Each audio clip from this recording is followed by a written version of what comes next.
Shalom y bienvenidos a Vía Hafta Yisrael, una frase hebrea que significa amarás a Israel. Esperamos que se queden con nosotros, ya que nuestro maestro, el Dr. Baruch, nos compartirá una enseñanza expositiva de la Biblia. El Dr. Baruch es profesor titular del Instituto Sera Abraham, con sede en Israel. Aunque todos los cursos en el instituto se imparten en hebreo, el Dr. Baruch se complace en compartir esta enseñanza en inglés con doblaje al español. Para más información, visítenos en amarasaisrael.org o descargue nuestra aplicación móvil Mi Estudio Bíblico. Aquí está Baruch y la lección de hoy.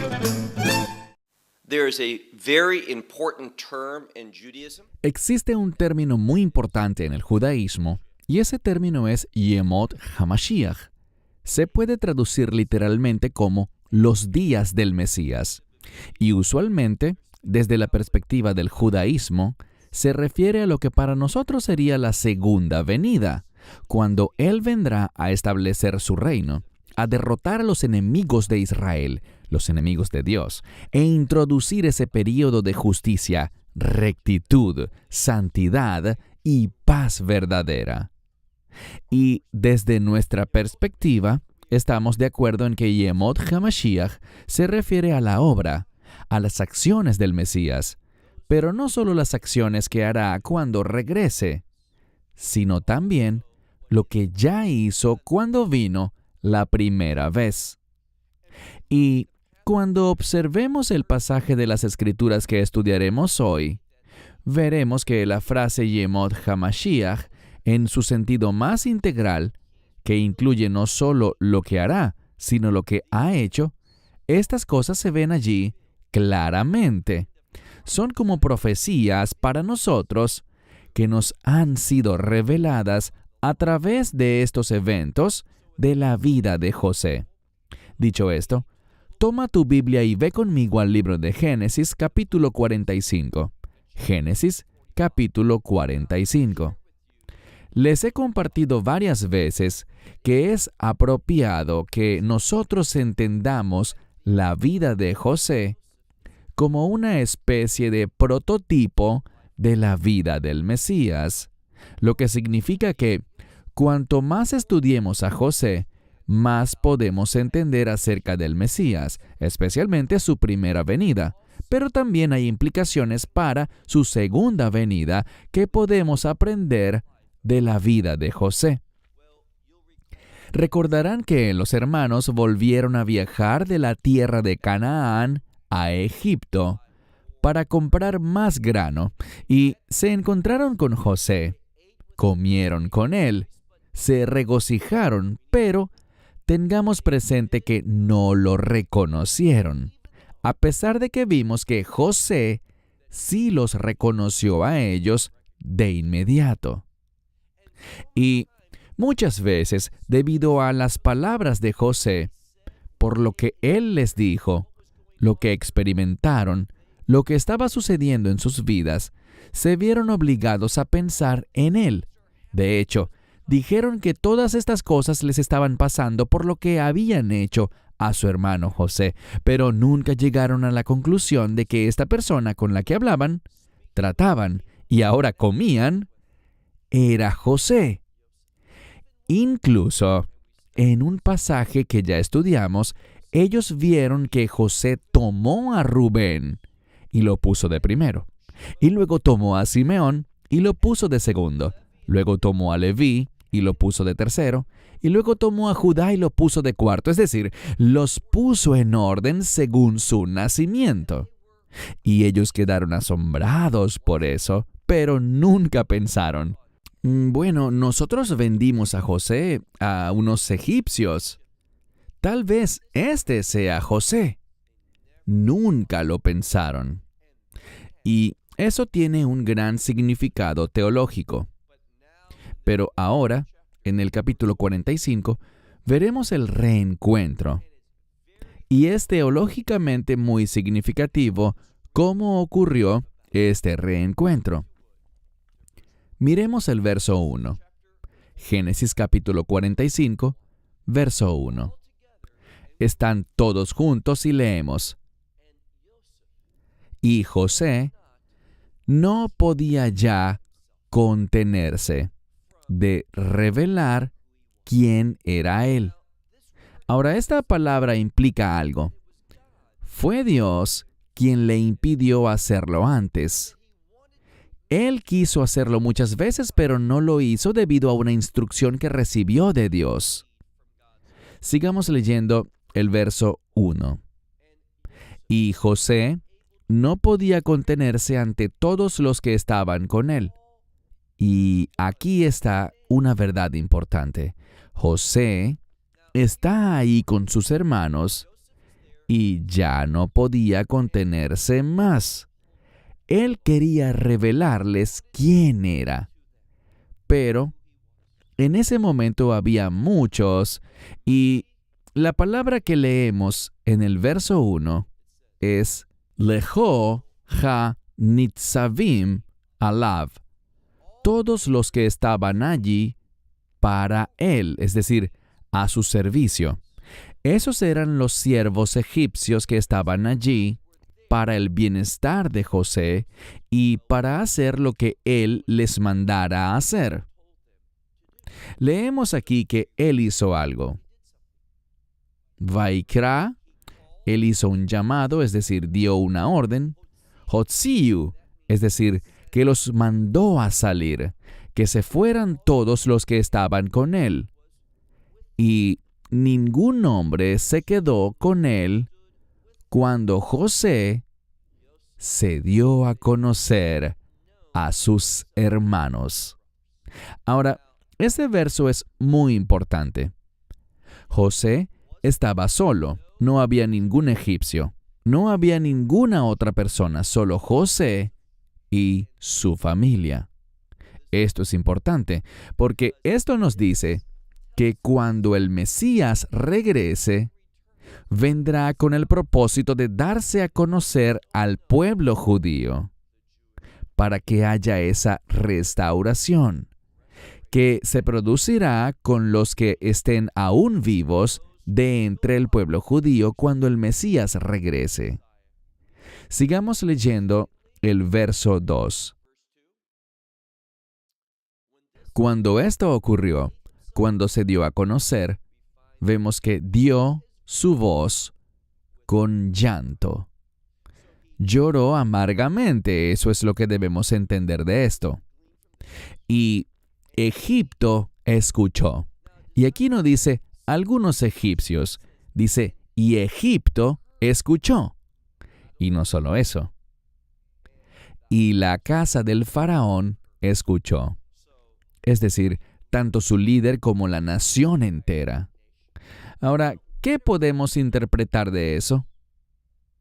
Básicamente, cuando José reveló su identidad a sus hermanos, eso tuvo un impacto, una influencia que conmovió a todo Egipto.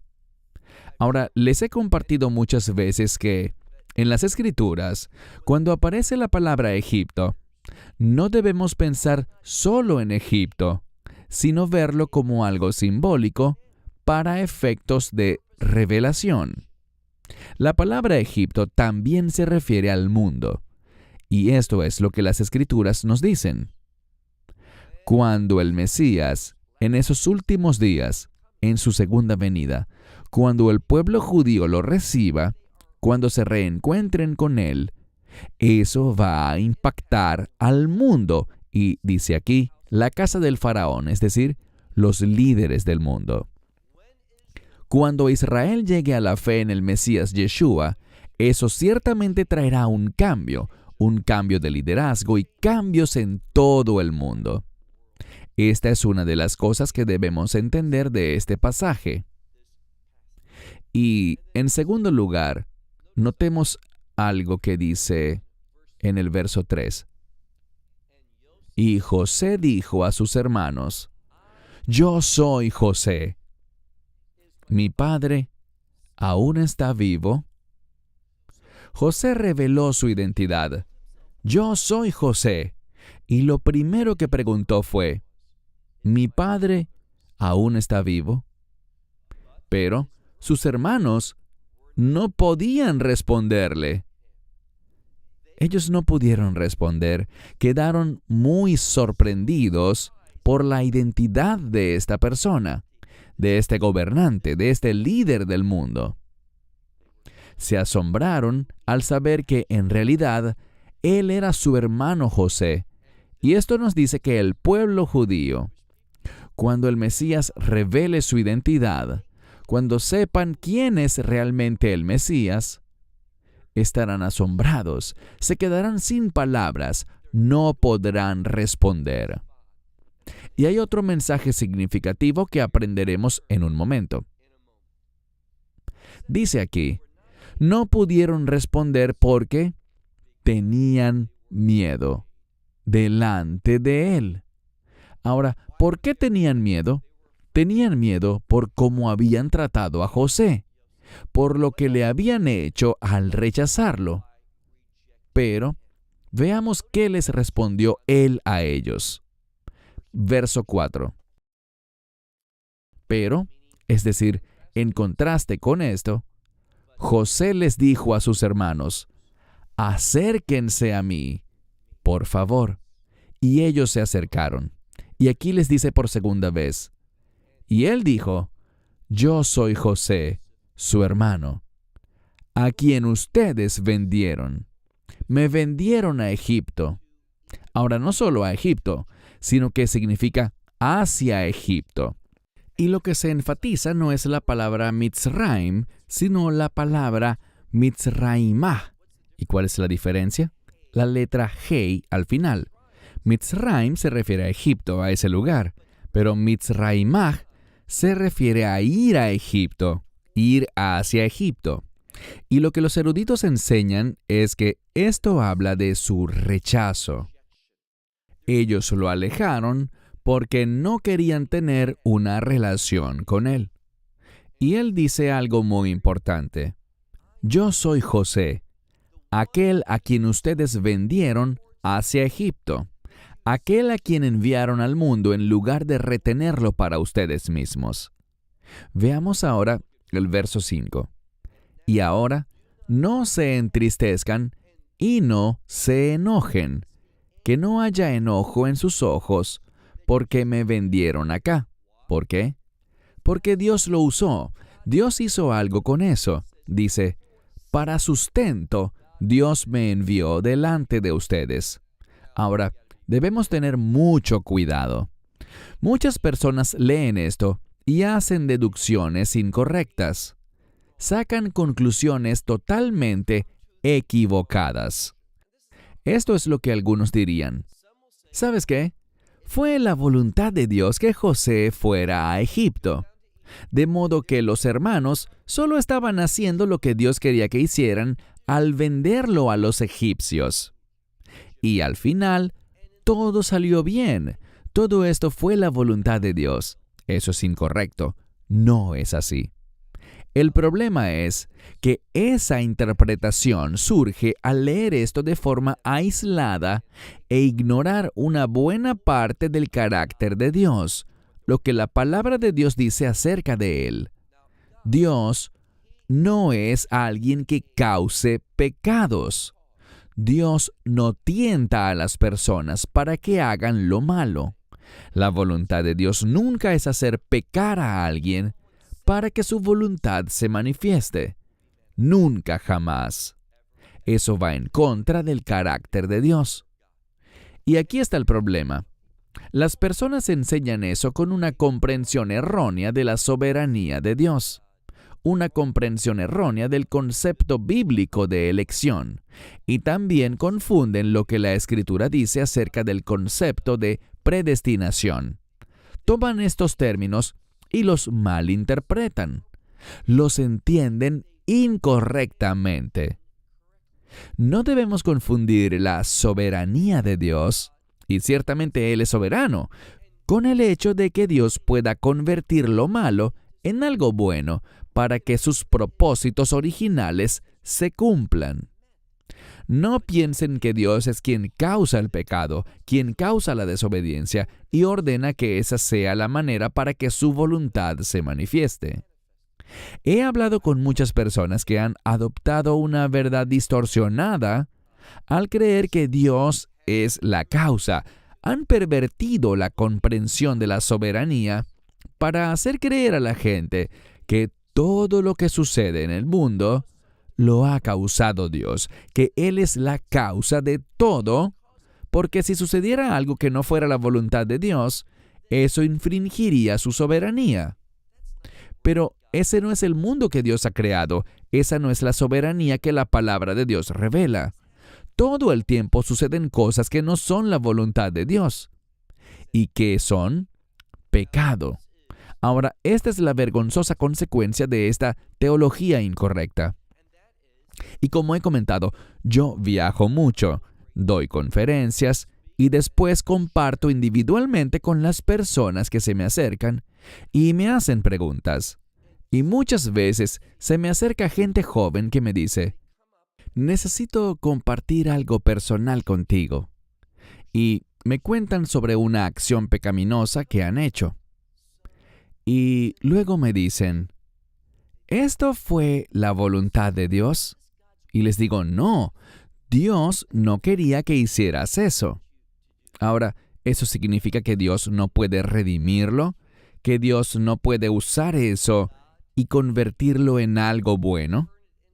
Por supuesto que puede, pero esa no es la forma que Él prefiere. Y sin embargo, es lo que la persona testifica muchas veces. Creo que fue Dios porque sentí dentro de mí un impulso muy fuerte de hacerlo. Claro, eso se llama naturaleza pecaminosa, esa naturaleza carnal o lo que también llamamos la carne.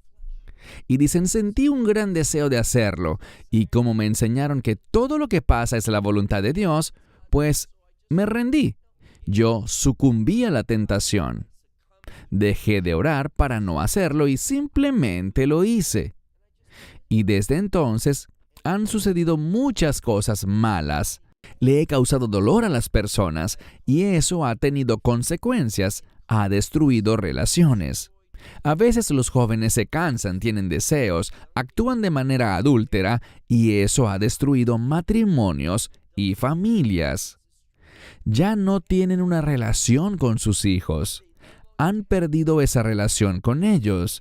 Han sucedido cosas horribles y dicen, pensé que si tenía tantas ganas de hacerlo, era porque Dios era quien lo causaba.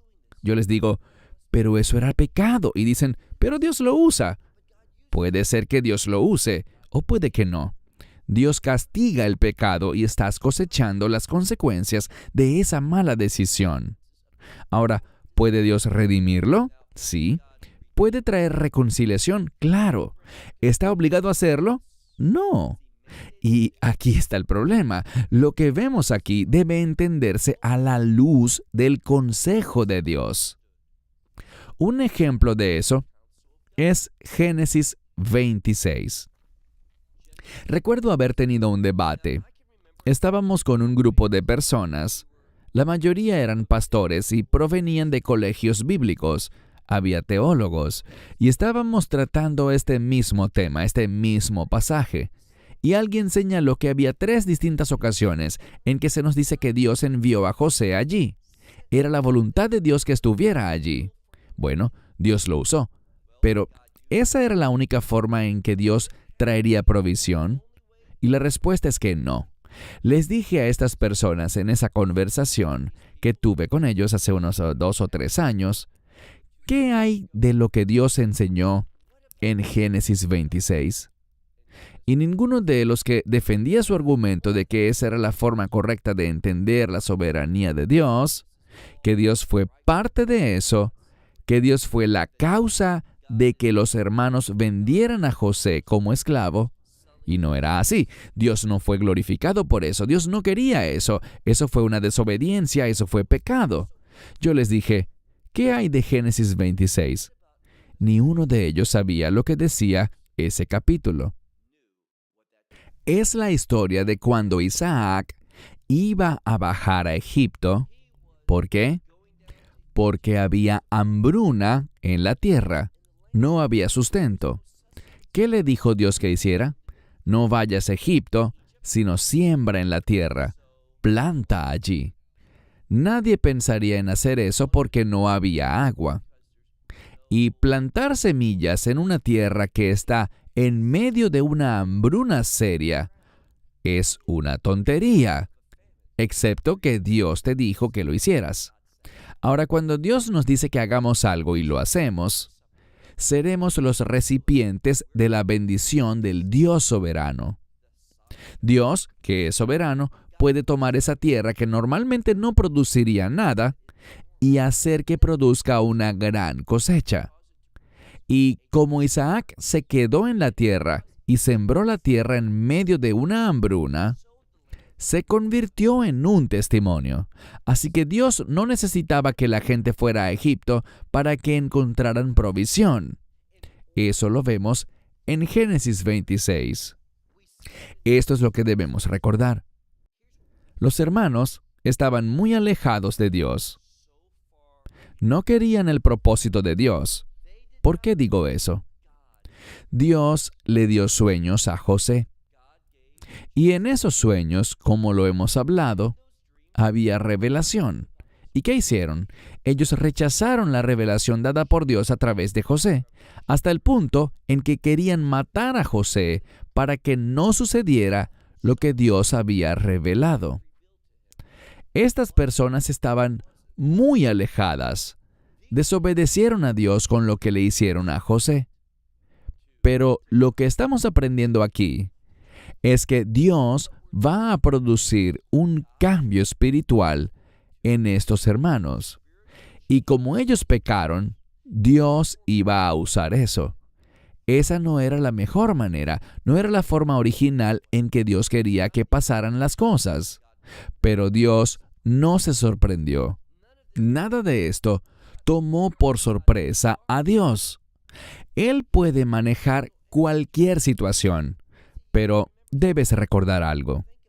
Piensa en el dolor, el sufrimiento de su padre, y cómo los hermanos se arrepintieron de eso, y que dijeron en Egipto, es por nuestro pecado contra José, por haberlo vendido como esclavo, que están sucediendo todas estas cosas desafortunadas. Llegaron a la conclusión de que lo que le hicieron a José estaba mal. Dios puede usar eso. Dios restaurará las promesas del pacto. Y eso es lo que José está revelando. Prestemos atención a la Escritura. Sigamos leyendo lo que dice aquí. Verso 5. Aquí está hablando José.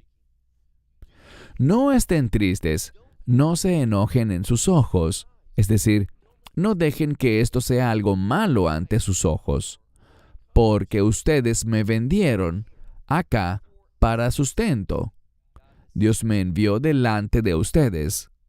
Esto debe entenderse como un resultado de su desobediencia.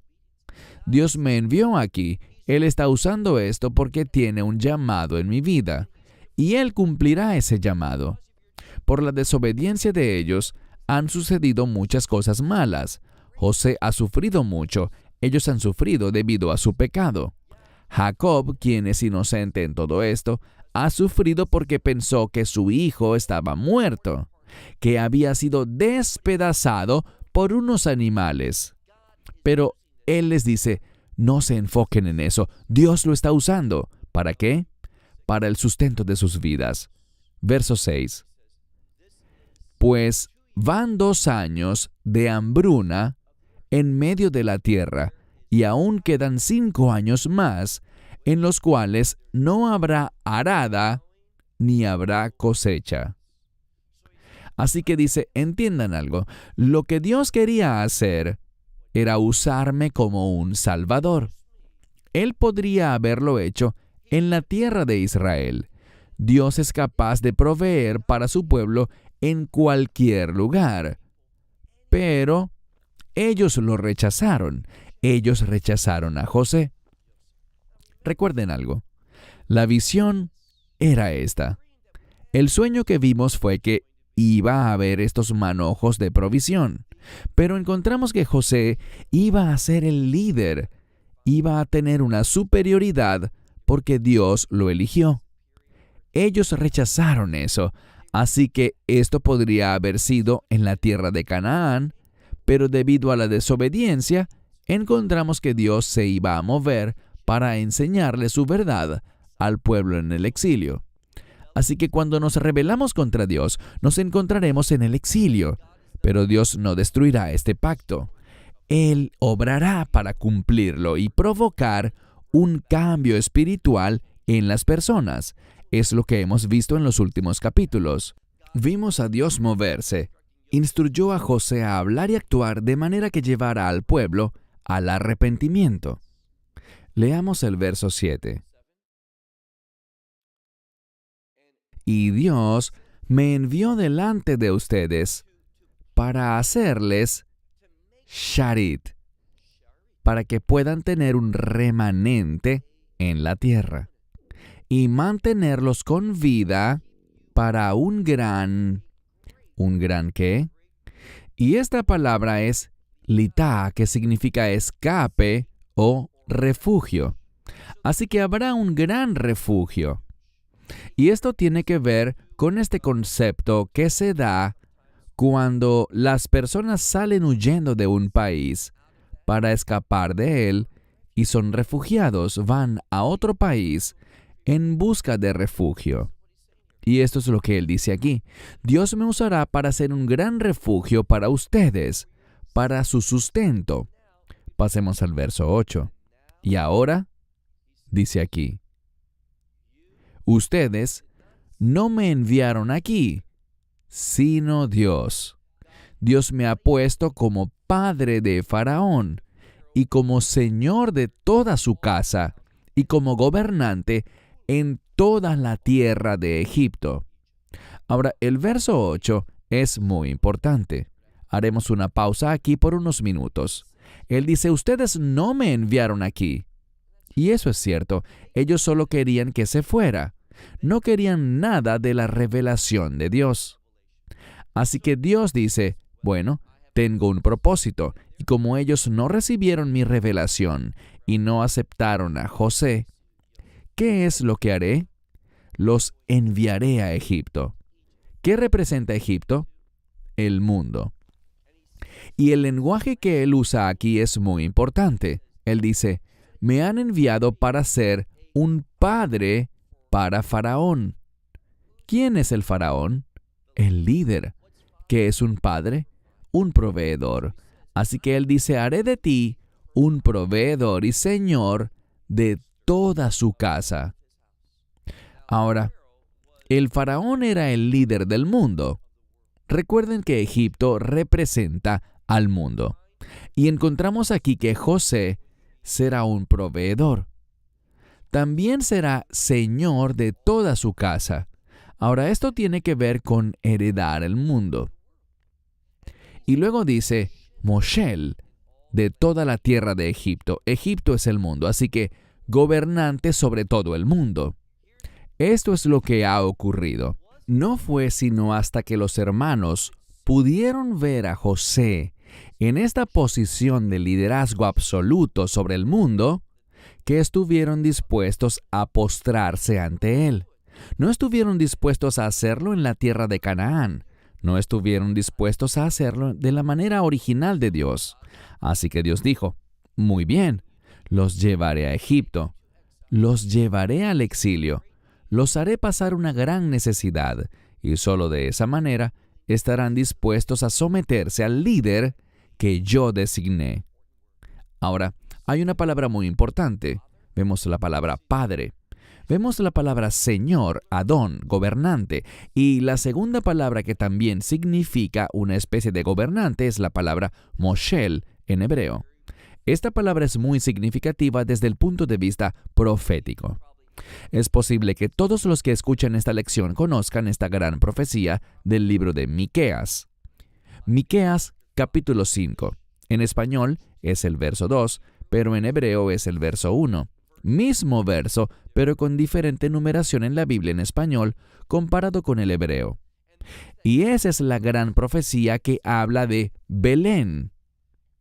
De ti, Belén de Judea, saldrá un gobernante de Israel. Y esa palabra para gobernante aparece en Miqueas 5, verso 1 como Moshel.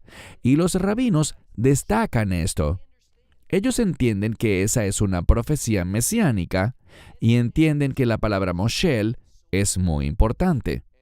Y esta es una de las razones por las que hay un acuerdo entre el judaísmo y también en el cristianismo, de que José es una tipología del Mesías. Por este verso, por el hecho de que la palabra Moshel aparece en el verso 8. Entonces, ¿qué tenemos? Tenemos que José es aceptado por el mundo, por Egipto, antes de que el pueblo judío lo acepte. Eso es proféticamente significativo y es una realidad profética que el mundo, en su mayoría, recibiría al Mesías. Al decir en su mayoría, lo digo en forma comparativa. Yeshua fue mucho mejor recibido por el mundo que por Israel durante mucho tiempo. Pero, en los últimos días, ¿qué hará Israel?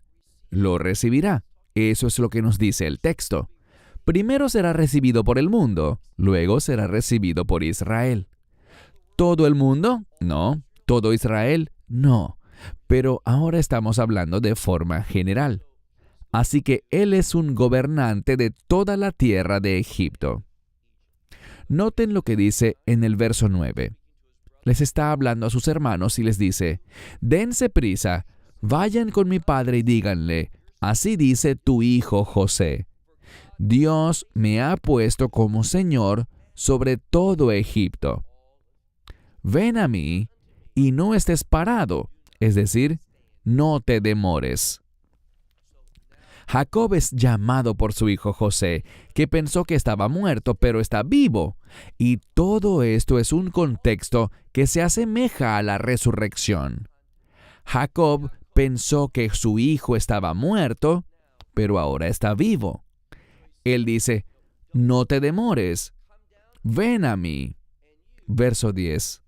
Y tú habitarás en la tierra de Gosén, y estarás cerca de mí, tú y tus hijos, y los hijos de tus hijos, y tus rebaños, y tus ganados, y todo lo que tienes.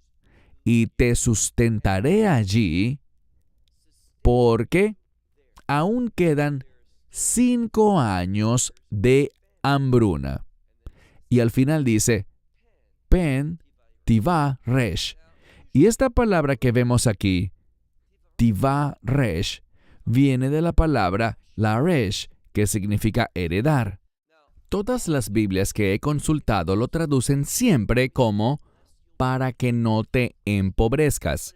Pero es muy importante darse cuenta de esa palabra que significa heredar algo. Y esto es lo que Dios está diciendo. Dios nos dice, a través de esta escritura, tú tienes que acercarte a mí. Debes venir a donde yo estoy para que tengas la herencia correcta. Si no lo haces, sufrirás el juicio. A eso se refiere la hambruna.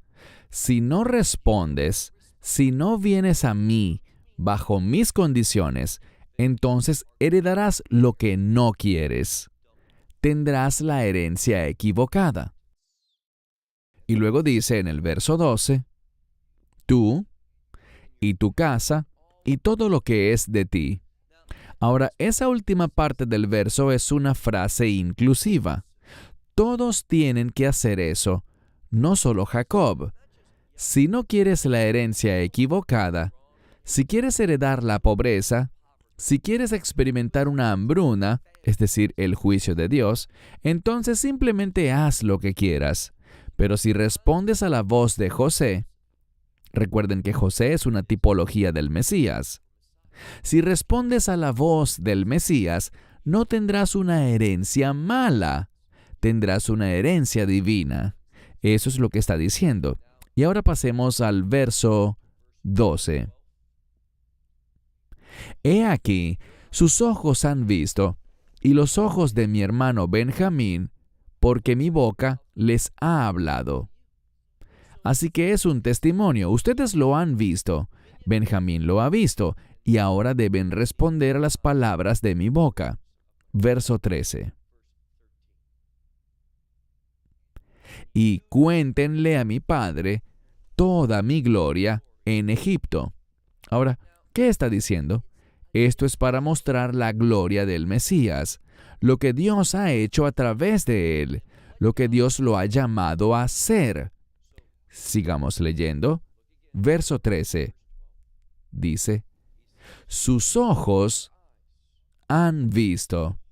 Cuéntenle a mi padre toda mi gloria en Egipto y todo lo que han visto. Dense prisa, traigan a mi padre aquí. Verso 14. En este verso dice, y se echó sobre el cuello de Benjamín, su hermano, y lloró. Vemos aquí una unidad, un acercamiento.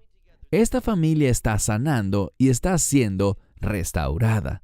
Y Benjamín lloró sobre su cuello y besó a todos sus hermanos y lloró por ellos. Él no estaba enojado, lloró por ellos. Ahora, ¿de qué se trata esto?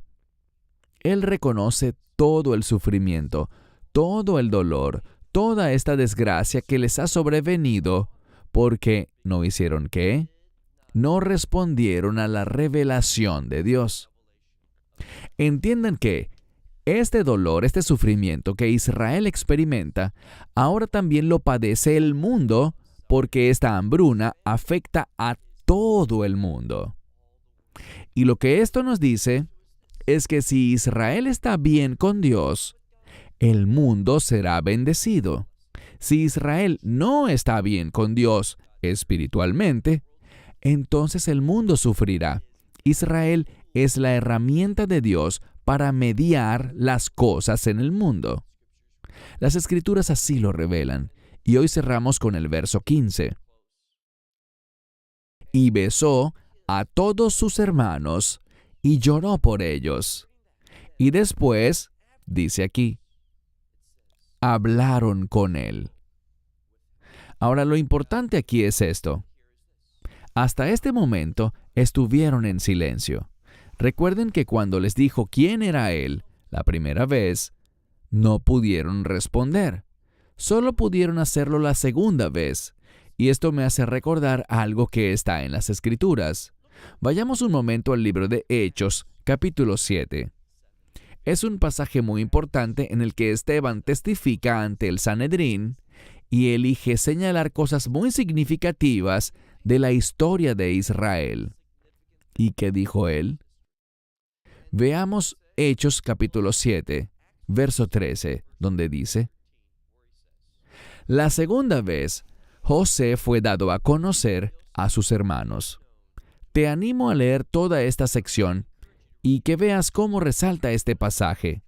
Él elige decir varias cosas importantes que sucedieron en la tierra de Israel.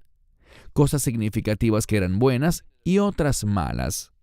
Y al llegar al verso 13 dice, y fue la segunda vez cuando José fue dado a conocer a sus hermanos. No fue sino hasta la segunda vez. Y eso es lo que observamos aquí. La primera vez no respondieron. Estaban paralizados, no comprendieron. Tuvo que decirlo una segunda vez. ¿Por qué es importante esto? Porque en su mayor parte, el pueblo judío no respondió al Mesías cuando se reveló ante ellos la primera vez, la primera venida. Pero responderán la segunda vez que Él venga y se revele a ellos. Y esto no bendice ni afecta a aquellos que lo han rechazado y han muerto. Solo es para ese sharit, ese remanente de los últimos días que estarán vivos y lo verán cuando Él regrese la segunda vez. Los que lo rechazaron están perdidos eternamente, tanto los que son del pueblo judío como los gentiles. Pero lo que esta escritura hace, de manera maravillosa, es brindarnos información profética para comprender al Mesías en términos claros y mostrarnos cómo obra Dios. Así que permíteme concluir con esta pregunta. ¿Eres lo suficientemente sabio como para someterte a la revelación de Dios la primera vez, en lugar de tener que pasar por dolor y sufrimiento, entrar al exilio, ser llevado lejos de donde Dios quiere que estés, para que Él te ponga donde necesitas estar? La cuestión no es si Israel tuvo que ir al exilio para experimentar estas cosas debido a la dureza del corazón, a su negativa a recibir la revelación de Dios. Sí, eso hicieron. Pero si le hubieran dicho a José, queremos escuchar estos sueños, queremos responder a estos sueños, queremos obedecer la revelación de Dios, las cosas habrían sido muy diferentes. Puedes evitar muchas dificultades y sufrimientos. Algunos no puedes evitarlos, algunos son por la persecución, algunos sufrimientos son por causa de la justicia. Otros simplemente se deben a que vivimos en un mundo caído. Pero puedes evitar muchas lágrimas, mucho sufrimiento, simplemente al rendirte ante Dios. No creas que todo lo que estás pasando es porque simplemente tienes que pasar por eso, que esto es parte de la voluntad de Dios. No, es posible que estés experimentando la disciplina de Dios en este momento en lugar de recibir las bendiciones de Dios que vienen por la obediencia. La palabra de Dios es muy clara. José sufrió debido a la desobediencia de sus hermanos. Todo esto se convirtió en lo que podríamos entender como el resultado de la voluntad permisiva de Dios, porque Dios les permitió pecar. Este fue el resultado para llevarlos de regreso a donde Dios quería que estuvieran. No emprendas ese largo viaje, no hagas ese viaje debido a la desobediencia. Humíllate. Escucha a Dios, responde obedientemente a su revelación. No te decepcionarás. No te arrepentirás de haberlo hecho. Cierro con esto hasta la próxima semana, cuando terminaremos la segunda mitad de Génesis capítulo 45, que también es un pasaje emocionante de las Escrituras. Hasta entonces, Shalom desde Israel. Shalom from Israel. Esperamos que te hayas edificado con el mensaje de hoy y lo compartas con otros. Te invitamos a seguir nuestros estudios cada semana por este canal y por el portal de YouTube de Amarás a Israel. También puedes descargar nuestra aplicación móvil gratuita, Mi Estudio Bíblico. Finalmente, para obtener más información sobre nosotros, visita nuestra web amarasaisrael.org, donde encontrarás otras conferencias de Baruch en audio, video y texto. Hasta el próximo programa. Que el Señor te bendiga en Yeshua HaMashiach, Jesús el Mesías, mientras caminas con Él. Shalom desde Israel.